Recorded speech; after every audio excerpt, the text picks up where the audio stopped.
it's Marie Forleo, and you are watching Marie TV, the place to be to create a business and life you love. And today, I have a question for you. Do you ever wish that you were more persuasive? Whether you want to win over a customer service rep or maybe a new client or even a significant other, being able to influence another person, of course, in an honest, ethical way is a key to success, and my guest today is going to show us how. Bob Burg is a best-selling author and speaker on topics vital to the success of today's business person. Burg is a co-author of The Go-Giver, Go-Givers Sell More, It's Not About You, and Endless Referrals. Together, his books have sold more than 1 million copies. Bob believes his new book, Adversaries into Allies, Win People Over Without Manipulation or Coercion, is by far his most important work yet. Bob, thank you so much for being here on Marie TV. This is awesome. Marie, I am honored. Thanks for having me. So I have to say, you wrote one of my favorite books ever, The Go-Giver, and I just really wanted to thank you for that because it made a huge difference in my personal life, and it so resonates with everything that I try and do for myself and everything that we try and teach on Marie TV, which is to focus on giving rather than getting. So that was just a little public acknowledgement, and if you don't have this book, The Go-Giver, you have to get yourself it now. But today, we're going to focus on your other amazing book, and I know you have more than 2, but today we're going to focus on Adversaries into Allies. This is awesome, how to win people over without manipulation or coercion. Thank you. One of the things that struck me was that you make a real distinction between persuasion and manipulation. Can you tell us what that is? Yeah, and I made that point early because it's a question that's very natural. When you think of influence, which is really in a sense what the book is about, influence can be defined as simply the ability to move a person or persons to a desired action, usually within the context of a specific goal. You can do that one of 2 ways. You could do it through manipulating another person, or you can do it through persuading another person. And really, manipulation and persuasion are cousins. Now, one's the evil cousin, manipulation, the evil cousin, dark cousin. Right? The dark cousin, and persuasion's the good one. But let's face it, both the manipulator and the persuader, they both understand human interaction. They both understand human motivation. They understand what makes people tick and what makes people move to action. So but there's still a big difference, and that's the key. And obviously, we don't encourage people to manipulate, but rather to persuade. One of the best examples or explanations of the two, the difference in the two, is from a gentleman by the name of Dr. Paul W. Sweats. He wrote a book back in 1986 entitled The Art of Talking So That People Will Listen, though it was much more about listening than it was about talking. And I thought his explanation was great. According to Dr. Sweats, manipulation aims at control, not cooperation. It does not consider the good of the other party. It results in a win-lose situation. In direct contrast to the manipulator, the persuader always seeks to enhance the self-esteem of the other party. The result is that people respond better because they're treated as responsible or response-able, self-directing individuals. So it begins with intent, but that's not where it ends. See, both the manipulator and the persuader can elicit immediate action, but that's where it ends. Because once you know you've been manipulated, Marie, you will avoid that person. You'll do the best you can to resist that person. Even if you have to work with that person, you'll do something to not have to be involved in some way. With a persuader, though, that's different. See, a manipulator is win at all costs. They may not want to hurt the other person, but if they have to in order to get their way, they will. They're very I-focused or me-focused. Not the case with the persuader. For them to win, the other person also has to win. So when you've been persuaded, you feel good about that person, and you're more likely to buy into their ideas again. Yeah, and I love that distinction also that it taps into feelings. It's like, how do you feel when you're persuaded? Is it a win-win for both of you? And I thought that it's really important because, one of the things that we've discovered in what we do here on Marie TV and in our program, B-School, so many people associate sales and marketing or getting your product or your idea out into the world with somehow being pushy or somehow being manipulative. Exactly, and it's just the opposite. And that's why I was so excited to talk with you today, because I think this reframing of how how to add value in other people's lives, and whenever, if we bump up against conflict, which we're going to talk about in a few minutes, how do you deal with that in a way that's empathetic and compassionate and that leaves both people not only feeling great, but it's actually a true win-win for both of them. It is. And Marie, so many people, when they go into business and they do something they love, they have a product or service they feel so good about and they know they can add value to people's lives, and they say, oh, but I don't want to have to sell. Well, why? Because it's how they're defining selling. See, if you look at selling as something you do to someone, if you define selling as trying to convince somebody to buy something they don't want or need, who wants to do that? We couldn't feel good about something like that. Really, all selling is at its very at its basic is simply finding out what somebody does want or need and helping them to get it. Yeah. That's what it is. And when you look at it that way, you can feel great about it because you know you're providing a service to that person. Absolutely. So let's shift into the 5 principles that are really the core of the book.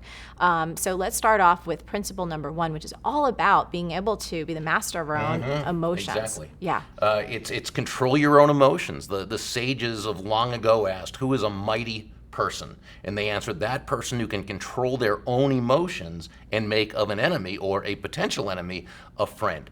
It all begins with that because see, until it's only when you can control your own emotions that you're able to take a potentially negative situation or person and turn it into a win for everyone involved. But why is that so difficult? Well, because we're human beings. Yeah. And as human beings, we're emotional creatures. We'd like to think we're logical, and to a certain extent we are, but really we are emotion driven.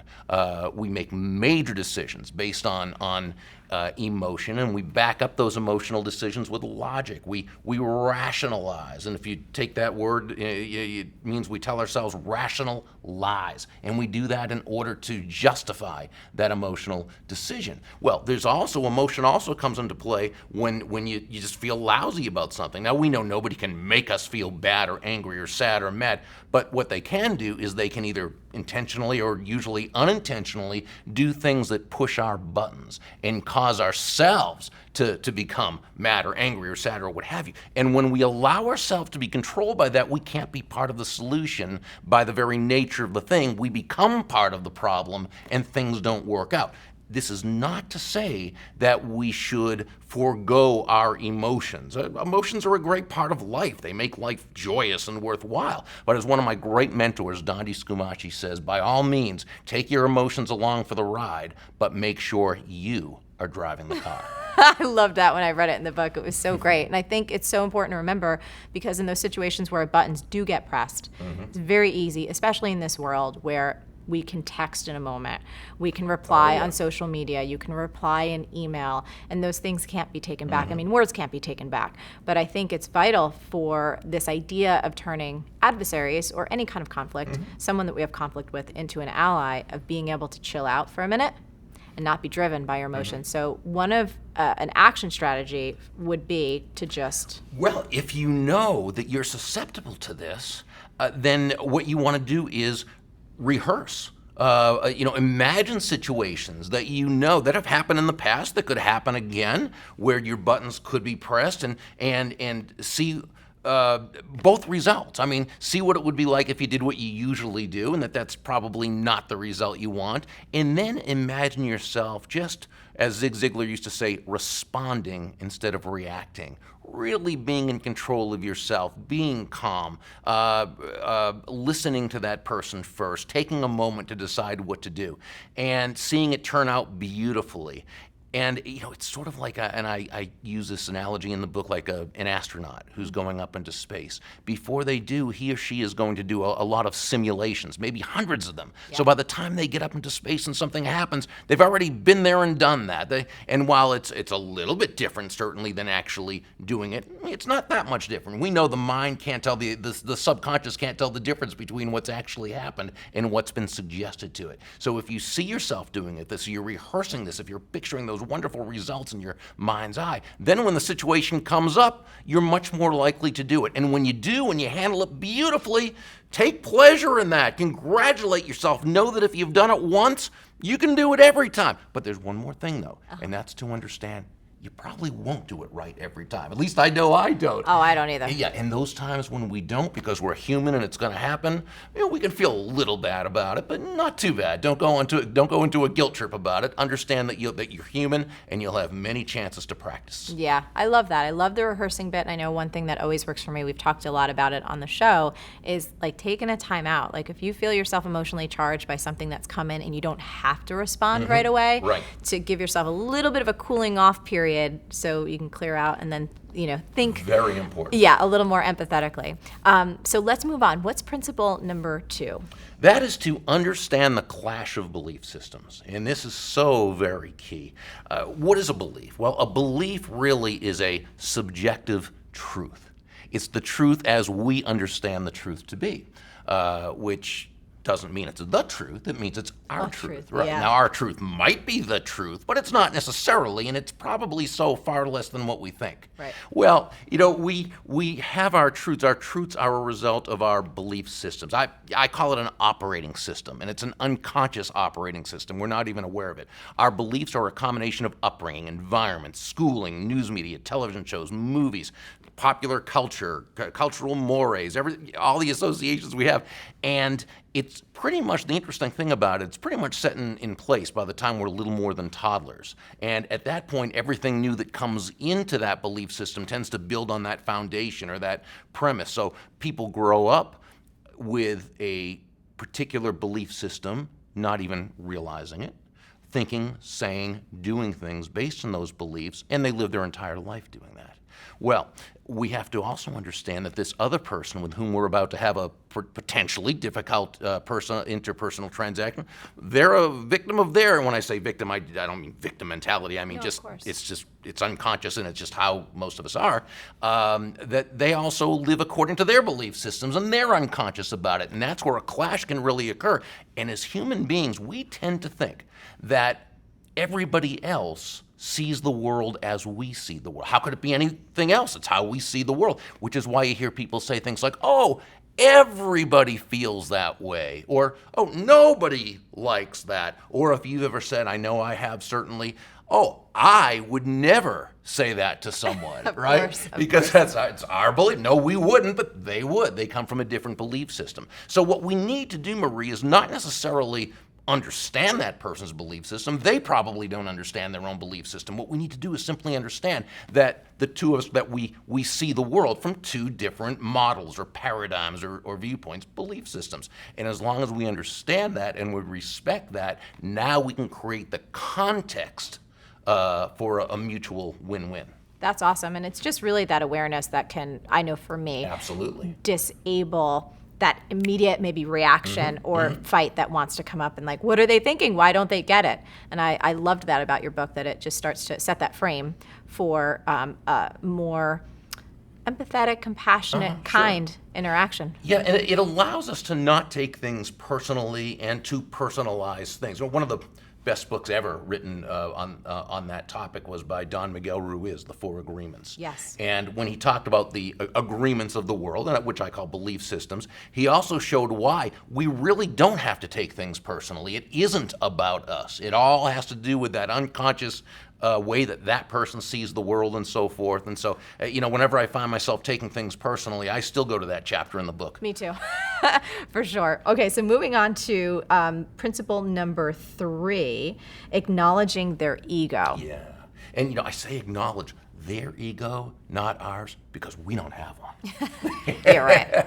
Now, we have to acknowledge ours too. We have to be aware of it. And what's interesting is the ego itself, and we tend to, especially in the personal development community, if you will, we tend to say, oh, everything about the ego is bad. Not necessarily. The ego just is. The ego is the I. That's what the ego is. It's that sense of self that realizes we are a distinct human being, separate from other human beings. And that's a little politically incorrect incorrect to say, separate from other, but what? Well, we are. Yeah. Now, don't get me wrong, we're part of the whole universal consciousness, and we learned that back from Napoleon Hill and certainly quantum physics and the vibrations, and they're into, of course, we're part.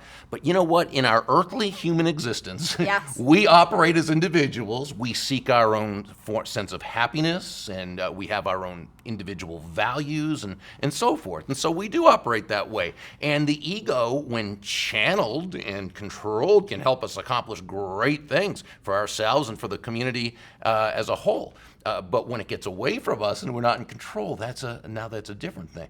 So when I say acknowledge their ego, it's because we need to understand that if that person is acting in any way that's counterproductive, unhelpful, and even if it's not even benefiting them, but you can tell there's a real emotional thing there, there's a good chance their ego has taken over. And what do you suggest about acknowledging it? Like, is it just really letting that person feel heard, feel seen? Yeah, I mean, when I say acknowledge it, I wouldn't say, "Hey, pal, your ego, it's getting away from you." No, don't do that. That would have the opposite effect. Yeah. No, I just mean acknowledge it to yourself that that's probably happening, and then when we go into first, of course, we have to respond as opposed to react, being in control of ourselves. We have to understand that ego is part of their belief system and is being run. We're also going to talk about, when we talk about setting the frame intact, that all has to do with that person's ego, because, their ego will come into play. And when we talk about being able to influence or gently persuade someone, a lot of that comes down to how you make that person feel. Yes. If you can help them to feel genuinely good about themselves and about you and about the situation, you have a lot better chance of that win-win taking place. Yeah, and I think we're getting onto principle 4, which is one of my favorites about setting the frame. What does that phrase mean? Well, a frame itself is simply the foundation from which everything else takes place. In the book, I tell a story about a little boy in a Dunkin' Donuts store. And he was walking around the store, and he started to walk toward his parents, when all of a sudden he took a spill on the floor. He fell to the floor. Now, he didn't hurt himself, and you could tell. But you could tell by the look in his face, he was kind of shocked. I mean, he intuitively knew that was not supposed to happen. And he right away, of course, looked at his mom and dad to get their response. See, he was looking for their interpretation of the event. What happened happened. He wanted to know, okay, mom and dad, what's next? Right. Okay, and I really believe, Marie, that had the parents kind of panicked or gotten alarmed, or oh no, are you all right, my poor? I think he would have started to cry. But they handled it beautifully, and they smiled and they applauded and they said, "Oh, that was such a good trick. That looks like so much fun." And all of a sudden, he broke out into this big grin and he's laughing. And what the parents did is they set a very productive frame from which he could operate. And it's the same thing when we meet someone, and whether it's by the smile or the way we say hello, or by our body language making them feel welcome, or by the words we say, it's really helping them to see that they're in not in an adversarial relationship, but one in which the two of you are together, in which they're welcome and so forth. You know what's important, though, also? To be able to reset someone else's already negative frame. Because it's one thing to set the frame when no frame has been set. But what if that person has come into the situation already angry, or sort of win-lose in nature and so forth. Right. And that's where we've got to be able to. It's sort of like you try to check into a hotel early, and the person's quoting the rules that there's no checking before this and that, and you're not going to get anywhere there. So maybe you very politely ask to speak to the supervisor. He goes back there and says, "Oh, there's a customer out there who wants to check in early." Well, this supervisor has been in the business 10 years, hates his job, has to deal with people 10 times a day who do that, who are going to argue it. So he kind of has his game face on, and he knows he has to be polite, but he's ready to quote the rule book, and he comes out with that look in his face. Now, most people, it's a frame of confrontation. Yeah. And most people would react to that, and they'd say, "Well, I want to get in early. I stay at this hotel all the time." But, well, blah, blah, blah, blah, blah, blah. And you may get in, may not. They may be sabotaging your entire stay. You're giving yourself an ulcer. And so, but what if instead what you do is you reset the frame? You have a smile on your face. You have your hand out. You take a couple steps. "Hi, Mr. Davis, Bob Berg. Thank you so much for taking time to come out and see me. I know you're very busy."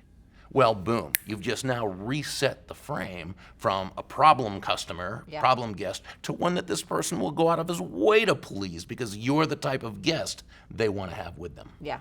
So principle number 5, and this is obviously where all of it comes together, communicating with empathy and tact. How do we do that?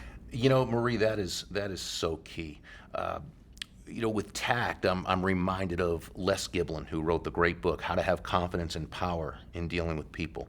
And he wrote, what counts is attaining satisfaction without trampling upon the egos of those we deal with. And so we see that tact is really connected to ego, which is connected to feelings or controlling emotions and so forth.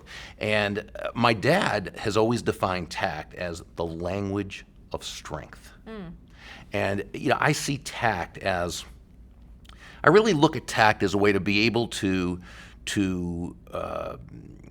teach someone, to be able to correct someone, to critique someone, dare I say, constructively criticize someone. Not that we ever want to do any of those. Of course we don't. But there are times we have to. We're talking about the real world, not a fantasy world. Right. And there are times people do things that we've got to be able to teach. But we need to do it in a way that not only is that person not defensive and resistant to that, but they're open, they're accepting of both us and the idea. And that's really what tact allows us to do. It's thinking before saying something. It's saying to yourself, hey, how is this person? How is this going to make this person feel? Yeah. It's, and so there's a lot of power. Now, with that, empathy really is a very legitimate part of that, because when we're empathetic, empathy by definition is simply the identification with or vicarious experiencing of another person's feelings, which sounds like a fancy way of saying, well, putting yourself in the other person's shoes. And it would be, except most of us have different sized feet.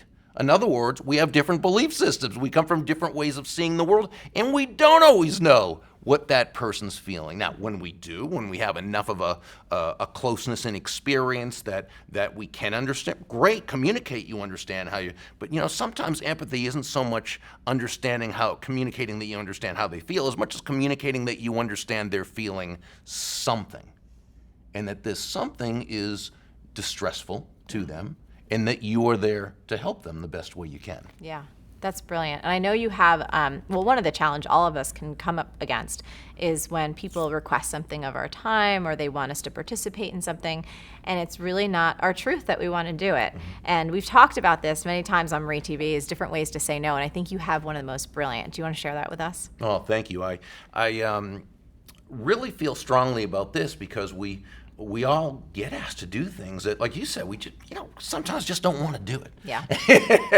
And, adversaries and allies is not about being self-sacrificial. It's not about being a doormat. It's being able to attain satisfaction, to be able to get the results you want, helping everyone feel good about themselves. And we need to be able to say no sometimes, but we need to do it in a way that's respectful, kind, tactful.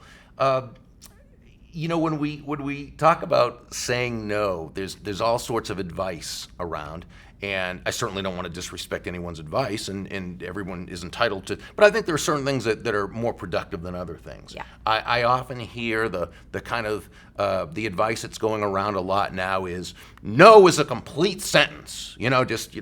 Just tell people no and that's it. And I've seen that teaching at seminars, and I've seen the people nodding their heads in empowered agreement. Yeah, okay, from now on that's just what I'm going to do. I'm going to tell people no. Is that really what you're going to do? Yeah. Are you really going to rudely say to somebody, no, or no, I don't want to? Well, first of all, it's just not a nice thing to do. Secondly, you're turning an ally into a potential adversary. You're also closing any potential partnerships or ventures or anything with that person. But the biggest reason for not saying no like that, Marie, is because it's not congruent with your values of treating people with respect. Mm-hmm. So I think there's a better way. Now, we also hear people say, well, just kind of make up an excuse so that you don't hurt the person's feelings. So the person asks you to serve on a committee that you just don't want to serve on. So you say, oh, well, I would, but I just don't have time right now. Well, there's a couple problems with that. One, it's sort of a fib, because it's not that you don't have time, it's that you don't have the desire to do it. You don't value doing the thing as much as you value not doing the thing. Okay, Yeah. so really, it's not that you don't have time. The other challenge is that this person's probably heard others say, "I don't have time," so they have a response to it. So when they very compellingly explain why time is not an issue, now you either have to come clean and say, well, it's not that I don't really have time, it's that I really just don't want to do it. So you've had to admit that you fibbed. They don't respect you. You feel kind of, technical term here, yucky, and so forth. But then, or the other thing, the other option is, in order to save face, what do? You take the gig. You do the thing you don't want to do, and there's really nothing good about that either. So there's a way we can say no that respects the other person and honors our own boundaries and so forth. And it's simply like this. Again, let's take the example of a committee that you're asked to serve on. And again, it's not an outlandish question. It's just not something you want to do. So you simply say to that person, thank you so much for asking. While it's not something I'd like to do, please know how honored I am to be asked. That's really good. all it is. So you're thanking that person. You're letting them know it's an honor. So you're respecting them, but you're not making an excuse they can grab onto. It's simply, thank you so much for asking. While it's not something I'd like to do, please know how honored I am to be asked. That whole, while it's not something I'd like to do, that's a nice turn of phrase there, Bob. Thank you. Good and work. And there's always that situation where that person might still kind of try to compel you to do Sure. it, especially if you've set yourself up as someone who can be helpful. Right. And so they say, oh, but we really need you to do it, please. And you just simply, without defensiveness, without emotion other than kindness, but with no defensive type of emotion, you simply say, oh, I'd rather not. But thank you so much for asking. I'm really honored to be asked. I'd rather not. And you just do that and do it with calmness and be ready to do it. And what you'll do is you'll sort of retrain or reteach that person that they can always ask you. There's nothing wrong with asking you. But when you say no, and that's it. Yeah, that's a good one. That's a really, really good one. And I think for many of us, when you feel put on the spot about something and you don't have a go-to phrase that feels good from the inside out and that really respects the other person, that's where we can get into trouble. So that's awesome. And also remember, rehearse that. So don't wait until it happens. Rehearse it. See yourself doing that. And your words might be a bit different than mine. Sure. You might say it's not something I choose to do instead of, or what have you. Yeah. But rehearse how you're going to do it, so when it happens, you're ready. Yeah, it's ready to roll off the tongue. So the last thing I want to ask you before we wrap up is, you said there's a question that you can ask that pretty much guarantees you can keep potential misunderstandings from ever actually taking place. What's that question? Yeah, it's very simple, and it has to do again with belief systems, that people that we might use a term or say a word, and words have different meanings anyway, never mind the way we look at certain words are different. And so what we're going to do is just ask the person to clarify.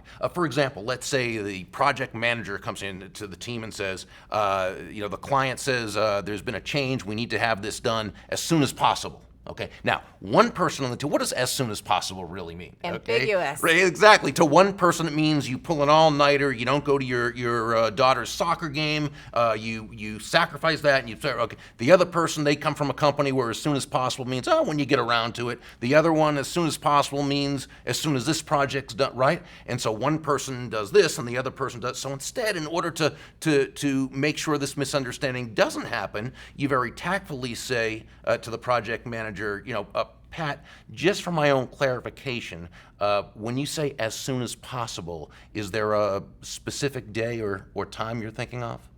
Boom. Yeah. And so now when we say just for my own clarification, that's what I call a lead-in phrase that sort of softens it a little bit, so we're a little more tactful about it. Yeah. When it's, hey, what do you mean? Instead it's, just for my own clarification, when you say as soon as possible, is there a specific day or time? It's, oh yeah, well it's end of day Wednesday by 5 o'clock, and now we know. So it's the same as asking somebody just to define that term when they say, when you say, X, what do you mean? What exactly do you mean, or what do you mean? It's just anything like that. And it's the same when we're the one communicating. So when we say it needs to be done as soon as possible, and really that means end of day Wednesday by 5 o'clock, we need to have it done. That way, it's clarified, and so there's no misunderstanding that takes place. Yeah, I actually have to train myself to do that a lot. And as our team grows internally and we work with more people, we do it all the time because you get so comfortable with people that you like, and Right. and then then you're like, oh, you get so excited about a project. But even when it comes down to things like design,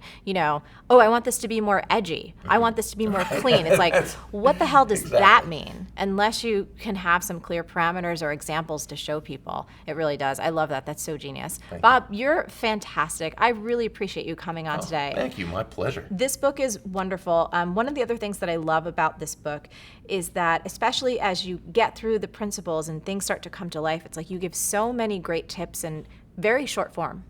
And really things that you can apply to everyday life. And I just felt more empowered because for me, a lot of this stuff comes naturally, but there's always problem points in my life where I feel like, gosh, I know I could have handled that better. I would have loved to be able to handle that better. And now I feel equipped to do so. Wow. Well, I take that as a great compliment. I love the work you do, and Marie TV is just wonderful. And certainly your B School is making such a huge, huge difference in the world. So thank you for all you're doing. Thank you. Now, Bob and I have a challenge for you. So we would love to know, which of the 5 influence principles do you need to focus on most in your own life? Now, as always, the best conversations happen after the episode over at marieforleo.com, so go there and leave a comment now. Did you like this video? If so, subscribe to our channel and of course, share it with all of your friends. And if you want even more resources to create a business and life that you love, plus some personal insights from me that I only share in email, come on over to marieforleo.com and sign up for email updates. Stay on your game and keep going for your dreams because the world needs that special gift that only you have. Thank you so much for watching, and I'll catch you next time on Marie TV. B School is coming up. Want in? For more info and free training, go to joinbschool.com. You do have great hair, Bob. It's the Great Hair Show. Look at Bob's hair, look at my hair. That's all you need to know. It's all good. Bam! Bam! Biggity bam.